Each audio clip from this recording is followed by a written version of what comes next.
So Kay and Larry, thank you guys for doing this. First of all, I know it's been a busy day, but here we are. The hold on Lori's case is now lifted. She's fit to proceed, stand trial.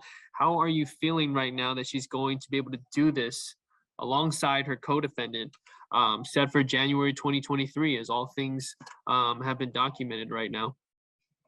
I think for me, it simply proves the fact that she's been playing the system so long in her life, and this was just a continuation of that. And she's finally played it out. That's my personal feelings.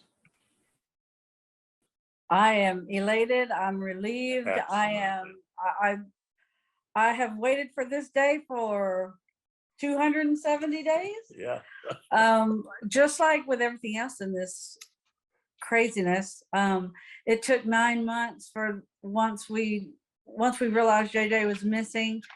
It took 9 months for them to find their bodies, and then now it's 9 months that this has been put off because of her competency issues. So here's another 9 months, and then what is it? April, May, June, July. So another 9 months, and we'll get to trial. 9 months. Yeah. Well, the last time we've seen Lori on camera any sort of way is May of last year when the indictment came down. So will you both be at the Fremont County Courthouse for this arraignment? And just why is that so important? Every time there's a development that you guys show up to this area in Idaho. We haven't seen her since I guess that was her arraignment in March 6th or 7th of 2020. And this is the first time we'll be able to see her since they found the kids, since all these other things happened. So it's very important to us to make sure she knows we are following this through and we'll never stop. When we were in court with her, not one time did she bother to look at us, her son, or anybody that was sitting with us. Not one time. This time, I think at some point she's going to have to look us in the eyes. And I cannot wait, because we are not giving up on this. She has played the system her whole life, and we're not going to let her get away with this. And we're going to be there in full force with so many other of our friends and supporters and everybody that supports us through television, through the Facebook, social media. And I can tell you, since the moment that I got your post, our phones have not quit going off there. It's the worldwide support, and we're going to be there. She's not going to get away with this. He's not going to get away with this. And we're going to be there. Absolutely, we're going to be there. And Justin, I also, when you called earlier to ask about doing a Zoom, I was on the phone with my son, Todd, and he asked to release a statement. Yep. Since he can't do a Zoom. And so he's never done this before. So anyway, I'm going to read what he said, that he's extremely happy the case is now moving forward. A huge weight has been lifted, and words can't explain how he feels. And he said, this is now this is the beginning of their end.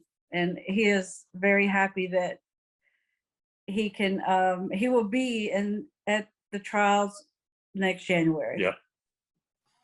And again, so for people who don't know, this is coming from JJ's biological father, Todd, your son.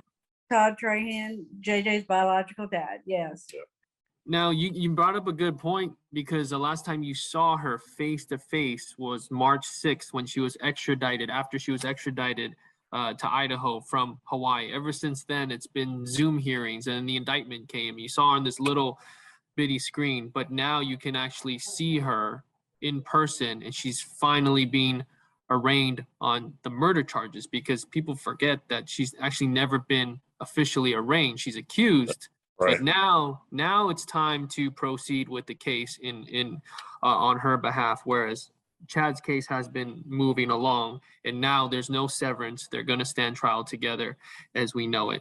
But how frustrating was it to see, all these court filings, especially recently on Lori's behalf, was sealed from the public, the unknown of it all. Was that frustrating?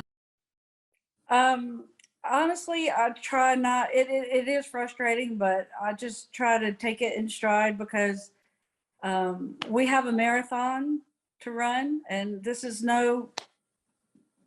we can't wear ourselves out worrying about every little heartbeat of the movement of this case. We can't. And I've actually backed off of social media. I can't watch all this all the time and expect to regain some type of life. So I've backed off of that. But my big thing is seeing her in court this time. Last time she had on her lipstick and was rolling her eyes in the court. This time, I don't know about the lipstick, but I doubt she'll be rolling her eyes. And if that she is what I want to does, see. it don't make any difference. Yeah. That's, if she's still smug. she's on the other side of that fence now. She's on the other side of that gate. And at this point, she's still going to play the system. Don't ever think she won't try to. That's just Lori. It is. It has been now like a near 3-year journey for all of you. Do you feel any closer to justice with this development? Yes, this is honestly probably the closest I've felt to justice since everything began, because at this time in 2019, Charles had just moved to Houston. I was there with he and JJ, helping him get settled. And I think it was April the 12th, actually the next day or two, that she went to Houston after being gone for her 58 plus another 12. So it was 60 or 70 days she was gone without seeing JJ. That's another anniversary that I think it's tomorrow or the next day that she landed in Houston. She and Tylee drove to Houston. Tomorrow. It is tomorrow. And so, just again, another anniversary, and something great like this is happening. So that just shows me that the Lord's watching and he's got his hand on this. I'd like to ask, despite the extension on the mental health commitment, you said before when we talked, you felt Lori was malingering through all this. Do you still feel like she never needed any treatment at all? Do you feel like she's thought about what has transpired in the state hospital? I don't think she has thought about anything. I honestly, I won't know until I see her.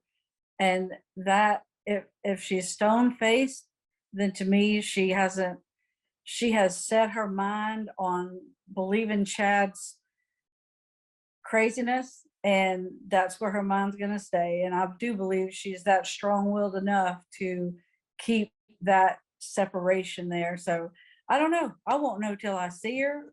I don't know how we're going to feel seeing her.